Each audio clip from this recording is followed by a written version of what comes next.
నీ ప్రయాణం దేవునితో అయితే నీ గెలుపుని ఎవ్వరూ ఆపలేరు. ఎదిగే కొద్దీ వెనుకకు లాగే మనుషులు సౌలు వంటి వారు మీ జీవితంలో ఉంటూనే ఉంటారు. కానీ భయపడకండి. దేవుని అభిషేకం కంటే అసూయ ఎంత మాత్రము గొప్పది కాదు. దావీదుని దేవుడే అభిషేకించాడు.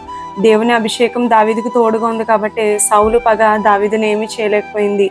ఆ సమయంలో దావీదు పగనే కోరుకునుంటే దేవుడు ఆయన్ని రాజుగా హెచ్చించేవాడే కాదు.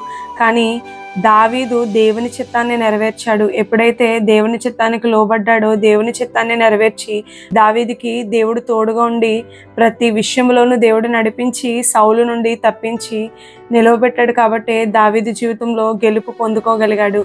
ఈనాటి మన జీవితంలో ప్రోత్సహించేవారు కొందరైతే వెనుకలాగే మనుషులు మరికొందరు. అయితే దేవుడు అంటున్న మాట ఏంటంటే దేవుడే మనకు తోడుగా ఉంటే ఈ మనుషుల అసూయ మనల్ని ఏమీ చేయలేదు. నీ ప్రయాణం దేవునితో అయితే నీ గెలుపుని ఎవ్వరూ ఆపలేరు. ఈ మాటలు దేవుడు దీవించి ఆశీర్వదించును గాక. ఆమెన్.